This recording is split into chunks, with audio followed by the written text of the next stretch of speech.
B'Shem Hashem na'aseh v'natzliach. Welcome everyone to our weekly shiur on the Zera Shimshon. We are a week away, less than a week, a few days away from Rosh Hashanah. These parashot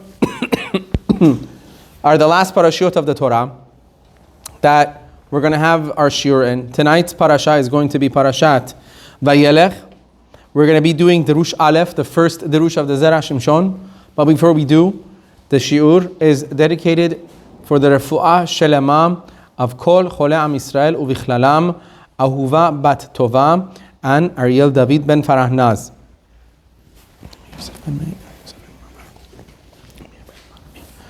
And anybody else that needs a refuah shelema, have their names in mind.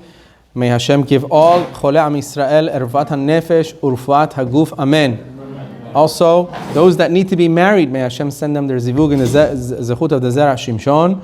And those that want children and need children, may Hashem give them Zera Kayama Bekarov. Amen Keni Ratzon.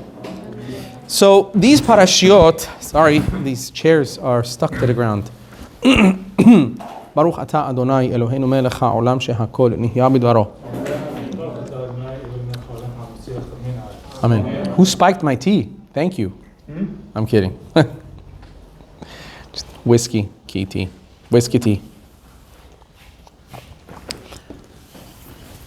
These parashiot were written all in one day. The last parashiot of the Torah were all written in one day. The last day of Moshe Rabenu's life. So a lot of it is last will and testament, if you would call it. Moshe Rabenu is talking to his children, his students, his nation for the last time. And in that talk, he says something that we are way too familiar with. So let's get right into it.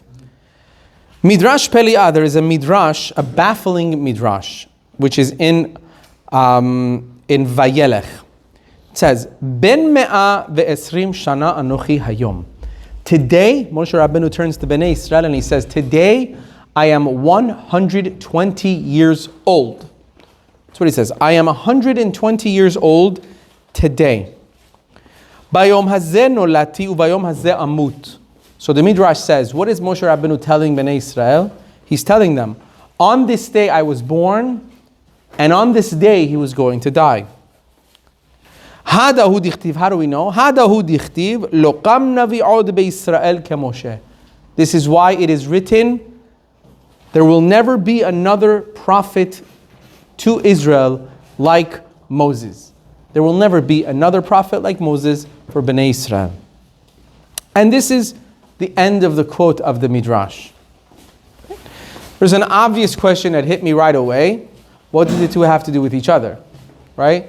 Moshe Rabenu is saying that today he's 120 years old, and then it says, that's why it says there was no other Navi like Moshe B'Yisrael. What do they have to do with each other? Which is something that the Zera Shimshon is going to discuss. And he says, Sefer Emek Peracha Katav B'zeh Perush Yafeh. There's a Sefer called Emek Peracha that has a beautiful Perush on this. And he doesn't bring the Perush. He says, but I have another way of looking at it. Deita Bezohar Parashat Ba'alotcha. Gabi. It is brought down in the Zohar, in Parashat Ba'alotcha. What did I tell you? It's going to be Kabbalistic tonight. Woo! We're going to be talking about the Zohar and everything. I called it. What you know about that? The Zohar says in Parashat Ba'alotcha, "De kama pa'amim Moshe Rabenu alav shalom masar atzmo lemita al Yisrael." This is so true. How many times did Moshe Rabenu risk his life for Bnei Israel?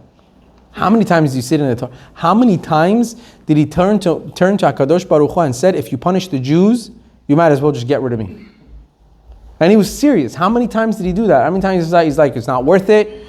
Forget it. Forget it. It's not. It's not worth it. If they don't belong, I don't belong. And he was being serious. Take your seat. Don't worry. Come on in. Many times. However, it says velo nitkabelu devarav. However, his words were not accepted by God. Meaning, he asked God literally to kill him, but God never accepted it. Right? He never accepted it. Except, one time, however, Moshe Rabenu asked for death in anger. You guys remember when that was? Brandon, you remember when that was? When Moshe Rabenu asked God to kill him through a time of passion and anger. It was in Ve'asa Perot. And that time, it bore fruit. I'll tell you. And that time it bore fruit, meaning maybe it was accepted.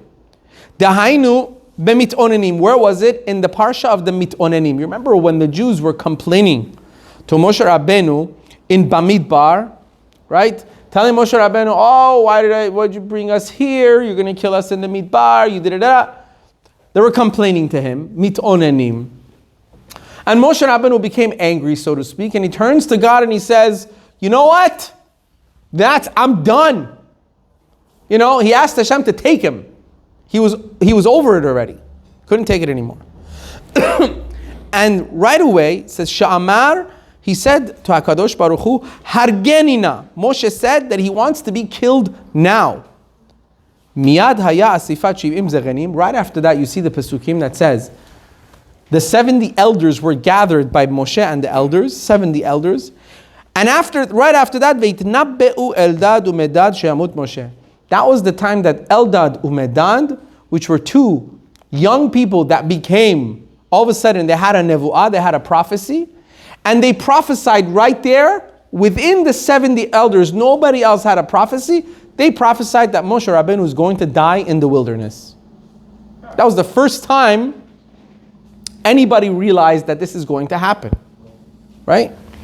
So now he says, because Moshe Rabenu right away, when he got angry, he asked Hashem to take him. And right afterwards, the Zekanim were gathered, the elders were gathered. And these two prophets came and prophesied that Moses is going to die in the wilderness. It was probably due to the fact that Moshe asked for death when he was angry. And this time it was accepted. Atkan. And this... Why was he angry? Striking the brother. No, he was angry because Bnei Israel kept complaining. And they were saying, oh, you brought us out of Egypt to kill us in the Midbar. Weren't there? We did the same thing we did over and over. But this time he just had enough. He had enough. It's like, I can't, that's it. Cherad. You know, it's like, how much can a person take? I don't even know how much. No one knows how much Rabbeinu took until then. You know, and he was always sacrificing for us. So the Zohar says, because of this episode that occurred in this sequence, you might think, says, Ulfi ze haynu yecholim lit'on velomar.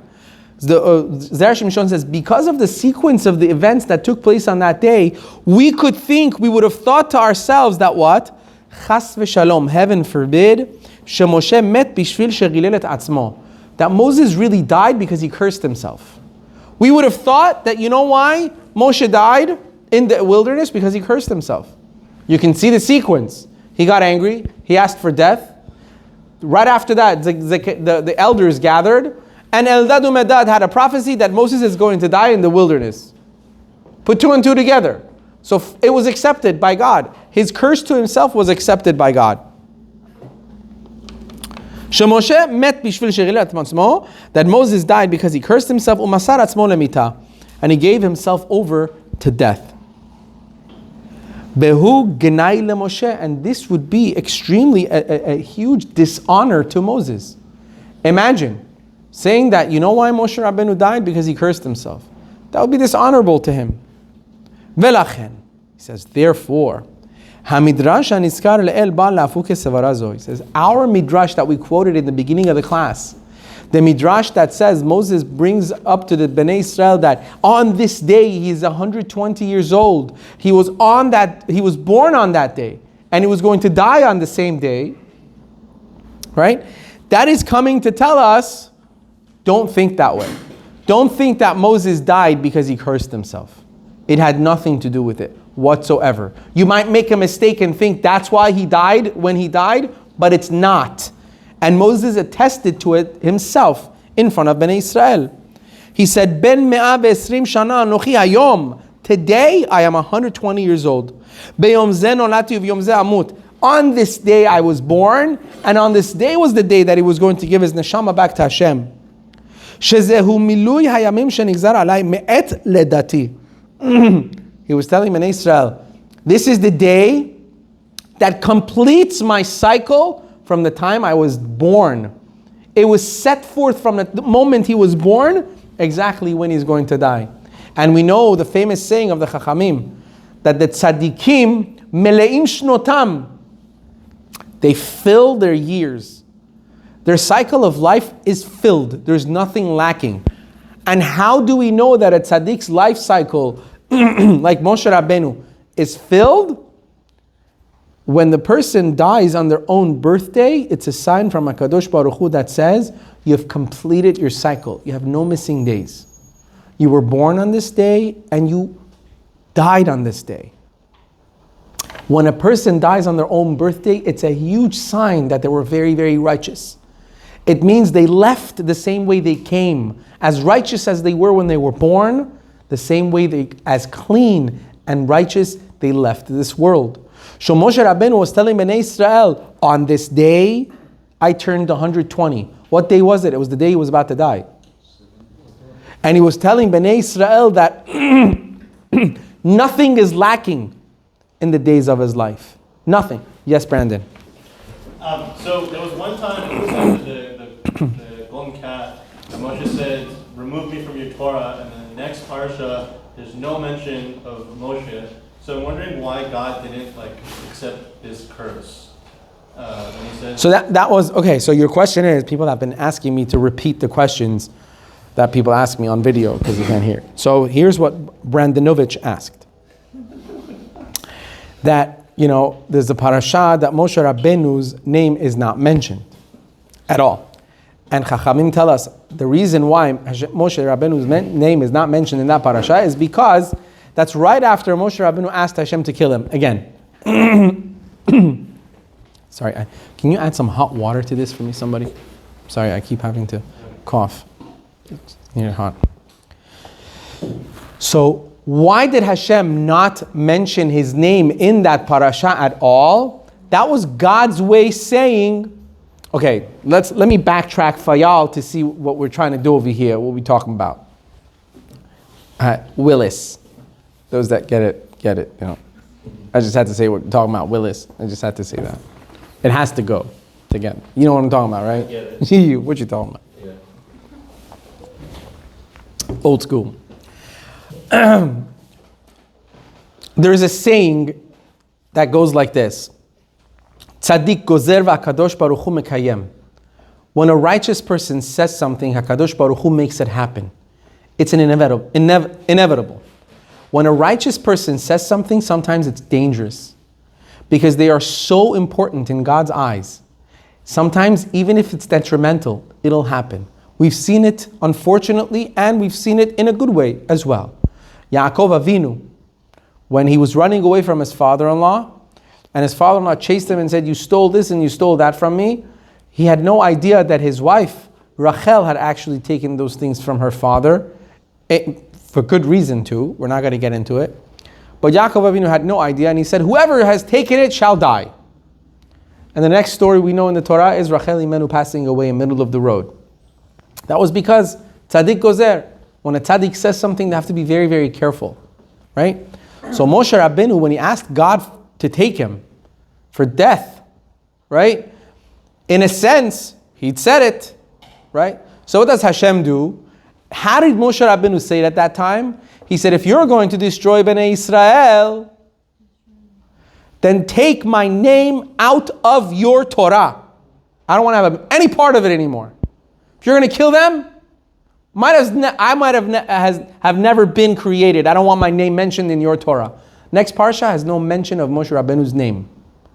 It was HaKadosh Baruch Hu's way of saying, you said it. So I kind of have to somehow make it happen. So here's one Parsha without your name in it, right? So that we'll say, I accepted your word, but really, I didn't accept your word fully. I'm just going to have one Parsha without your name in it, right? That's what that was. So Hashem really did listen to Moshe Rabenu in his own way. He was kind of like, it's like saying, they bring a mashal.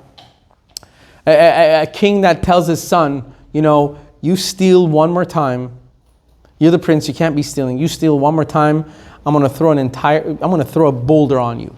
That's it. I'm done. I'm done with you. Huge boulder. And the son steals again. And the father goes, what am I gonna do? I'm gonna throw a boulder at a kid? So what does he do? He says, but I'm a king. I said it. I have to do what I said. People are gonna be like, oh, look at the king. Hey, he keeps saying and he doesn't do. He takes the boulder, he asks his people to chop it down into little tiny pebbles. Right? And he starts throwing those pebbles at his son. He says, I said I'll throw the boulder at you. I didn't say how. My word is my word. This was HaKadosh Baruch Hu's way of saying, okay, Moshe Rabenu, your word is word. You said erase my name from your Torah. Okay, one Parasha, no mention of Moshe Rabenu's name. But believe me, in that Parasha, secretly there's a lot of mentions of Moshe's name in that Parasha as well. Good? Yeah, but I'm asking why they didn't accept it the second time that he asked. After the Jews were complaining, he asked again. Why didn't Hashem accept it during that time? Why didn't Hashem accept it? I don't know. Hashem did not want Moshe Rabenu to die. He was needed. Okay. So Moshe Rabenu says that this was completion of his life. It was completion of Moshe Rabenu's life. He was born on that day and he was dying on that day. And that's what tzaddikim are. Tzaddikim die on their birthday. V'HaKadosh Baruch Hu mashlim shenotem shel tzaddikim. HaKadosh Baruch Hu completes their years. V'sibat mitati lo hayta machmat ka'as chas v'shalom. Moshe Rabenu was saying the reason for his death is not, God forbid, because of his anger. V'hara'aya, and what's the proof to that? Shebeyom ze nolati u'v'yom ze amut. Moshe Rabenu was proving himself, saying, you know why I know that I'm not being punished? You know why I know that my life is not being cut short? Because that he was leaving on the same day he was born. Because if you say that his life had been shortened and he was dying before his time, why would God complete his days and make him die on his birthday? Have him die on another day. Right? If he's being punished, he should die in middle of, month of Av. Moshe Rabenu was born on the 7th of Adar, and he died on the 7th of Adar. Why should he die on 7th of Adar? If he's being punished, he should die on some other day, so people will know that he did not die on time, at his time. Mikol shekel hayamim, ela vaday shemet bishvil shegiya kitzo. So now we know that Moshe Rabenu only died because his life had come to an end. That was his time. That was the time he needed to go. And it's not because of a curse. So now, that's why we said the second part of the Midrash says, Velo kam navi od kemoshe beIsrael. There was never another Navi like Moses to Israel. And we said, what does that have to do with Moshe Rabenu saying that he's dying on his birthday? Him dying on his birthday and the fact that there's no other Navi like Moshe Rabenu in Israel have nothing to do with each other. Why is it even mentioned together? So he says, why? Because it would be difficult to understand. What is this pasuk coming to teach us? What difference does it make to us? Why does the Torah have to tell us that there was never a prophet like Moses? Because anyway, even if the Torah had never told us that there was never a prophet like Moses, wouldn't we have known? Like, let's say we knew the entire story of Moshe Rabenu in the Torah, and the Torah never ever said that there was never a prophet like Moshe. Wouldn't we have known that there was never a prophet like Moshe? Yeah. Was there anybody else like that ever spoke to God face to face? We know all this stuff. There's Pesukim that says, God spoke to Miriam, Moshe Rabenu's older sister, and said, I don't speak to you guys like I speak to Moshe Rabenu.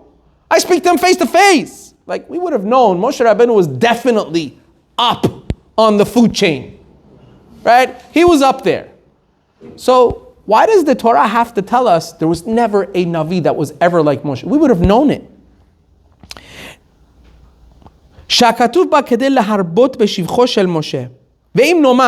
And if you want to say that the pasuk is coming just to tell us how great Moshe Rabenu was, we didn't need that either, because we already know. Because who else went to heaven and brought down the tablets? Nobody did.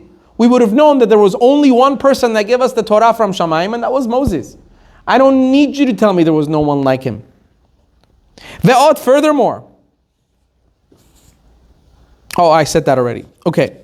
Ve'od, I kind of like skip ahead. You know, by the way, if you guys don't know already, I'm a genius. I'm kidding. Ve'od. We have to, Rosh Hashanah's coming. We all have to accept who we are. And tonight, I've accepted publicly that I'm not a genius. Humble, very humble. Isn't that awesome? I feel relieved. All this time, I've been walking around making people think that. That's what you think. Drink to that. No. L'chaim. You're a genius. All right. Ve'od. Furthermore. And it says, furthermore, it should have even said in a future tense, meaning it should have said, Velo yakim od ke Moshe. There will never be like Moshe ever in the future. But it says, Velo kam, and never, there never rose like Moshe Rabenu. Anyway, to make a story short,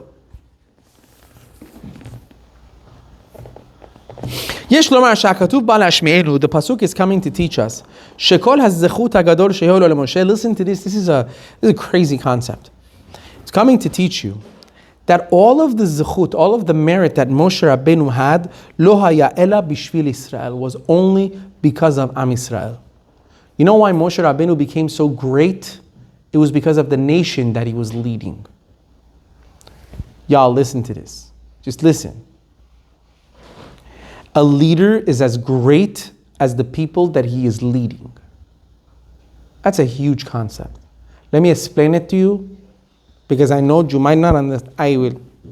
Listen. Something happened for me this past week that opened my eyes. I was looking for a lost package that was misplaced by our wonderful mail people. Happened to me a lot. Yeah.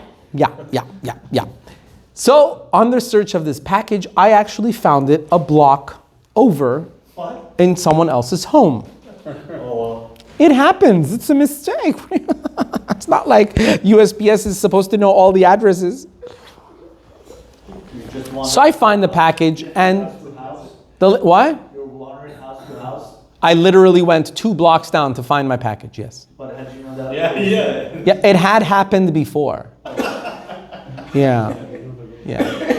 Anyway, so I go over there and I see that the lady that lived there nicely, she had circled the address on the package and she had written that this is not the right address, right? Waiting and hoping and praying that the mail person that comes next time will notice, oh, okay, let me take it to the right address and not take it back to the USPS and throw it over there and it'll get lost like everything else does. So I see the package, I'm like, Yishtabach shemo la'ad toda le'el. I picked it up, I'm about to walk out, and then I thought to myself, she might freak out, maybe she'll think that it was stolen. So I knocked on it, she's an older lady. I knocked on the door. She comes finally to the door, and I go, I just wanted to thank you. She goes, oh my gosh, thank you for thanking me. It's nice of you to say thank you for me leaving your package.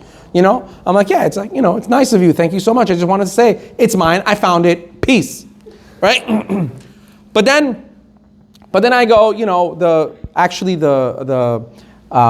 supervisor of the USPS was by my house that day. Other things had happened that day. And it was no surprise for him that I told him that the package, he goes, oh man. And he's like, I'll have to tag her and see where she is and where she dropped it off, right?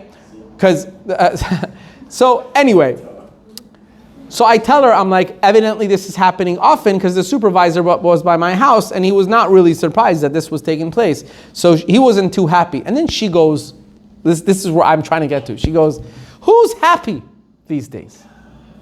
Who's okay these days? I'm standing there, my kid's behind me. Yeah, she said it. I said, yeah, you're right. She goes, nobody. And then, oh, this is what I believe. Hashem puts me in places for a reason. Right? He knows what comedy I enjoy. So she goes, I'm a hippie. I was a hippie. I grew up as a hippie, right? She goes, I'm the generation that sat on the lawn where President Kennedy spoke to everyone. I don't even remember seeing a security guard. We were just chilling there, because everybody was probably high and they couldn't reach him even if they wanted to. But it's like we were all just sitting there and the president was speaking to us. We didn't know security guards. We didn't know security going into markets with security, going into this with this. There was no such thing. We had peace, we had love, and we had other things that made those things much, much, much better. That's segregation. So I'm thinking to myself, I'm like, I'm not going to argue with anybody. Like, I'm trying to I'm like, yeah, I'm thinking to myself, yeah, maybe she has a point, I walked away and I thought to myself, she's wrong. She's absolutely wrong. The reason we have the problems we have today is because those hippies grew up and became leaders. For sure. This is the reason we have lawlessness. Let everybody be whoever they want to be. Let everybody just be, everybody's happy. Let them just take whatever they want as long as it's less than $1,000. Who cares? It's not theft. Let them just go. And then you go to buy Tide and it's locked in chains. Live, laugh, love. True. You know what I mean? My wife was telling me, she went to Walmart and they have hairpins in locked. Like, dude, you literally want to buy the smallest little thing. You have to call the management to come and open like shackles and like windows. Like, which one did you want? Oh, this soap? Here you go. $2.99. It really is. It's bad. You know why? Because so much of the craziness and the lawlessness and live and let live and don't punish people. Let them learn from their own mistakes. Yeah. That's why you see what's happening around us today. So the leaders are as good as the people they lead, and vice versa. That's just how it works. Okay? The reason we're in chaos right now is not because because the people that are leading are chaotic. They're crazy. They don't know sense. They don't know logic. They don't understand. Because it's 2 plus 2 is not 4 to them. For them it's like, let the guy steal $50 so he won't hurt anybody. Yeah, but that guy just stole $50. He's going to come back for 100 next time. And then it's going to be a mob at Bloomingdale's.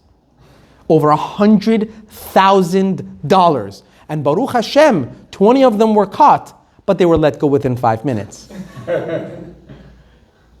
Right? It's ridiculous. It's like you're living in a it's like what was that world called in Superman? No. Like what? The upside down world or something? Anyway, Gabby, whatever. What? I'm kidding. So Moshe Rabenu, listen to this now, bringing out this concept. It says Moshe Rabenu, Hashem was telling him the only zechut that he has to be as great as he was because of the people that he was leading. He was leading the greatest generation of all time. Leading the greatest generation of all time needed the greatest person of all time.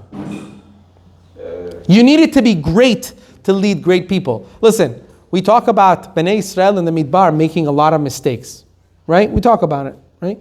Do you know how many times the Jews in those 40 years in the Midbar made mistakes? 8. The entire 40 years, millions of Jews, there was 8 mistakes. So we talk about it a lot, like, the Jews were complainers. It was 8 times, relax. For real? Okay? We complain 8,000 times a day.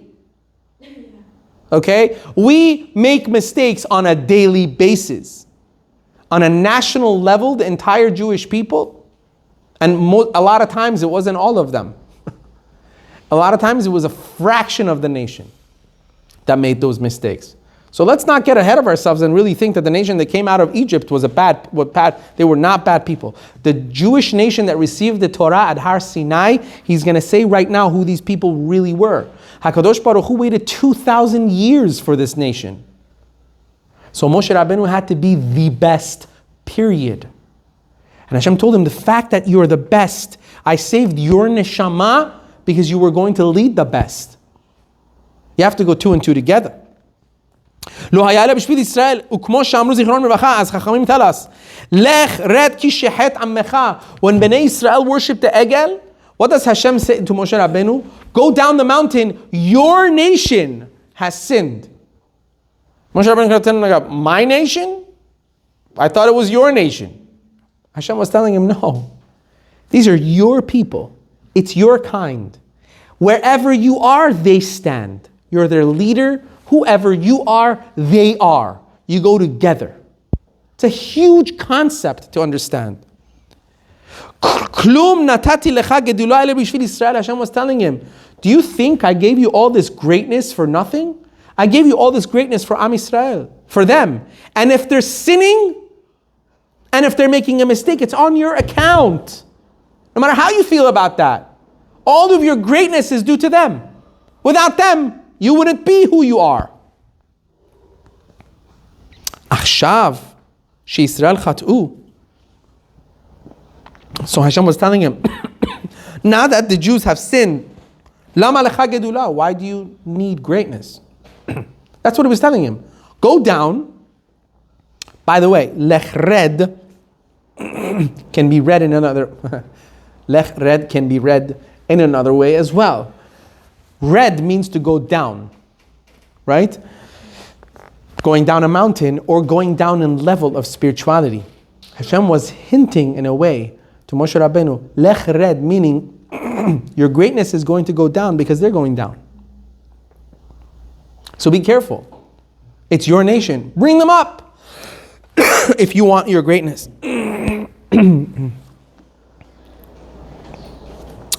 This is brought down in the Yalkut al Pasuk Amad Ve'imoded Eretz. Regarding when it says he stood and measured out the land.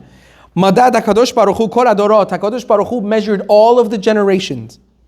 Ve'lo matzah dor ra'ui lekabel Torah, and did not find a generation to be deserving of receiving the Torah ela dor midbar, except for the generation of the midbar, of the desert. He searched. It says HaKadosh Baruch Hu searched to see who deserves the Torah. Nobody until it got to Bnei Israel, the Dor Hamidbar, the nation of the desert. This is why the Pasuk says there was never another prophet like Moshe Be'Israel. The Torah is telling us that no other would rise in Israel, meaning Moshe's great level of prophecy was due to Am Yisrael. Lo kam navi od Be'Israel. Moshe's greatness was linked to Am Yisrael. Their greatness went together. Sha'af al pi. Momento, please. Even though that the time of the giving of the Torah started already with Avraham Avinu. The time of the giving of the Torah started with Abraham, hundreds of years before Moshe Rabenu. Kedamrinan, as they say, our Chachamim tell us, Shita alfei shenin hava alma, the world will exist for 6,000 years. This year we're going to go into 5784. Let that sink in. Shene alfim Torah, and the second 2,000 was meant for Torah. Meaning, the beginning of the cycle of 4,000, meaning first 2,000 years, nothing. Second 2,000 years was the generation of receiving the Torah, which started with who? Avraham Avinu. But Hashem did not give the Torah to Avraham Avinu. He didn't give it to Yitzchak Avinu. He didn't give it to Yaakov Avinu. Who did he wait for? Moshe Rabenu. Who did he wait for? The people of Egypt. What does that tell us? They were the greatest. Yes. I think you said one time that the people of Egypt... I've said a lot of things. I don't make sense half the time. Don't take me too seriously. No, I'm sorry. Go ahead.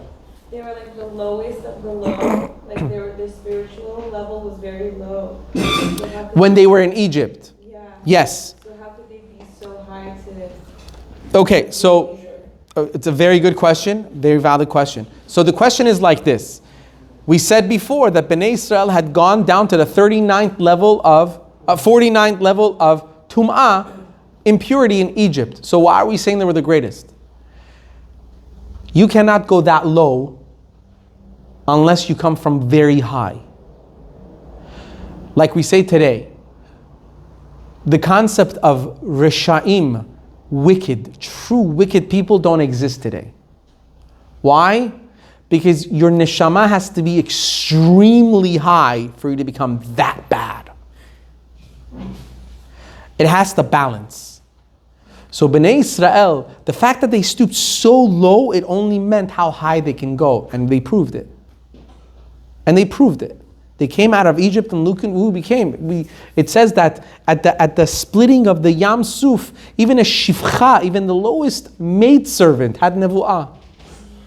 You know, they were not normal people. There were people that in 210 years of bondage kept their language, kept their brit milahs, their clothing. Imagine living with Egyptians for 210 years. You know, imagine being in the United States for 2 years and not changing your clothes to match Americans. They lived there for 210 years when the Egyptians were wearing short skirts, and I don't know what they wore at shirts. I think they just had necklaces, right? The Jews were still wearing, long garbs. The old school Jewish desert clothing, with turbans. That's what Am Yisrael was still wearing. They never changed their clothing. That says a lot. That's powerful. Yes, Brandonovich. So my understanding before Sinai was that God tried to give the Torah to other nations, but they all refused. Is that right? Yes, God did try to give the Torah to other nations, but they all refused. So if they all refused, would that mean that if one of them had accepted it, they were just as worthy as the nation of? No. Not necessarily. We're not necessarily saying they would have just been. It's brought down in the Midrash that God did this to show them that I knew you're not going to accept it. No, but what about that Midrash about dropping the mountain over our heads? We don't accept it, so we don't have a choice. There's much to be said about that. That was going to be my next question. Don't care for it, really. I don't care for it. No, it's a very. By the way, I'd like to ask for apology from everyone. I'm going to need a text. Okay, so there's a lot to talk about that. Hashem picking up the mountain on the Jews. We can't get into it right now. But you have a point. Mikol makom lo haya yachol hakadosh baruch hu litanam kodem. Hakadosh baruch hu could not give the Torah before the time that he did. Mishum shelo haya adayin hador ra'ui lekach. There was no nation deserving enough like there was in the time of Moshe Rabenu to receive the Torah. And when that generation that was worthy finally arrived, in the merit of that nation and that generation, Moshe Rabenu was born. Moshe Rabenu was born at that time to become the Moses that we know of only for those people. Because of those people. Because of the level of Am Yisrael, Moshe Rabenu reached such glory. We've always looked at it the other side. Like we had such an amazing leader. But the Zera Shimshon is also bringing on another point. He became such a great leader because he had such great people to lead. Right? I almost just want to wait and just kind of process that myself. Kishemet zehador. When that generation died out, min hara'ui sheyamut af Moshe. It only made sense that Moses would also go with them. At the end of the 40 years, when Bnei Israel was ready to go into Eretz Israel, the generation that he brought out of Egypt was no more. There were all their children and grandchildren. There were minute few that had survived, that were going in from the first generation, like Yehoshua. But the rest of the nation, they were all children and grandchildren. It's kind of like heartbreaking to even say it, But Moshe Rabenu was dying with his own generation. He was going with the people that he brought out. He was leaving this world because that nation that he was with, that nation that brought him up, was no longer. Therefore, the nation needed to be given to someone else that was more, let's say, quote unquote, qualified for that generation. Even though Yehoshua was not at the level of Moshe Rabenu. Like Chachamim tell us, Moshe Rabenu was the sun, Yehoshua was the moon. In comparison. They were not to be even compared. But Yehoshua in his generation was the Moses. That's what the generation received. That's what the generation deserved. That's what the generation gave forth. The generation before was much stronger, much greater, so they gave forth a Moshe Rabbeinu. This generation had Yehoshua. Every generation has the leaders that it deserves. Let's put it that way. We can't complain about our rabbis. We can't complain about our leaders. It's what we deserve. If you don't complain, you're not Jewish. If you're not, you're right. If you don't complain, you're not Jewish. Unless you're married and you're afraid.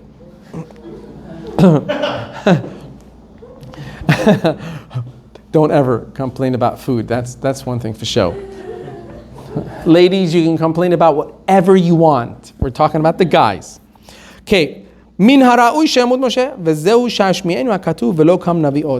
why when the Midrash says that Moshe Rabenu was telling Bnei Israel that he was born on that day and he was dying on that day, and right afterwards it says, Lo kam navi'ot ke Moshe. We said, what's the connection of Moshe Rabenu dying on his birthday and the fact that there was never another prophet like Moshe? The Midrash is trying to tell us, Moshe Rabenu, this greatest of great, did not pass away before his time. That's number one. He died on his birth date, and his cycle of life had been completed. That was the day he was meant to die. Why did he die on that day? Because his greatness was due to his nation. His nation had died out, and it was time for him to also go to give it over to somebody else. You know, at the table, my son brought the famous Midrash on the Shabbat table. It's a beautiful Midrash. The Midrash says, Moshe Rabenu, Brandon, why are you standing? I'm so sorry to hear that. I'm so sorry. Windex. It says Moshe Rabenu prayed to HaKadosh Baruch Hu for a chance to go into Israel. And Hashem, we know, he just said no. And Moshe Rabenu wanted to know why. And Hashem says, listen, it's time to give the mantle over to the next leader. Yehoshua is going to be the next leader. You can't have two leaders. I can't have you and Yehoshua leading Bnei Israel. You can't have two kings with one crown. Moshe Rabenu says what?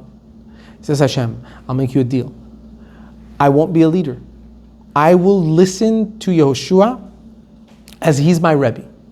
I'll do whatever he says. I'll give the throne to him. It's him. I just want to be let into Eretz Israel. That's it. I want to come in and I want to do the mitzvot, teluyot ba'aretz, the mitzvot that are connected to the land of Israel. I won't say two words. I don't need to. I don't care. I just want to come. He'll be the leader. I'll listen to whatever he says. Hashem says, fine. You want it that way? Fine. The next morning it says Moshe Rabenu goes to Yehoshua's tent in the morning, which is peculiar. Every day Yehoshua would go to Moshe Rabenu's tent to accompany him to receive prophecy from Hashem. Yehoshua comes and sees, well, Moshe Rabenu's picking him up. Well, what's going on? Rebbe says, today you're going to be the leader. I'm giving it over to you. Now I accompany you to the tent of meeting, Ohel Moed. They go to the Ohel Moed. Cloud of glory comes from on top of Moshe Rabenu and it transfers over to Yehoshua bin Nun. Yehoshua becoming the new leader. Yehoshua goes into the tent of meeting and he has prophecy from HaKadosh Baruch Hu. Hashem talks to him. He comes out of the tent of meeting and Moshe Rabenu says, yeah, so what did Hashem say? And listen to the words that Hashem puts in Yehoshua's mouth.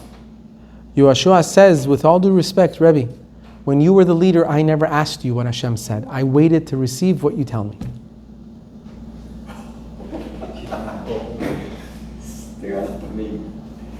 No, listen. Moshe Rabenu turns to HaKadosh Baruch Hu. He says he'd rather have 1,000 deaths than to experience the tiniest amount of jealousy. That's when Moshe Rabenu says, HaKadosh Baruch Hu, you were right. It's time. Right? People ask, how could Yehoshua? Yehoshua didn't say anything. It was HaKadosh Baruch Hu telling Moshe Rabenu, you wanted to see how it feels like? You're not going to like it. You're not going to like it. And it just goes to show how far jealousy can go. Even Moshe Rabenu was at risk. He didn't want to feel it. It's like he almost felt it for the first time. And he's like, I don't want this feeling. I don't want to be jealous of anybody. So he felt it for like a split second. And he's like, he'd rather die than have that feeling. Like He doesn't when it hit him, it was like. That was it.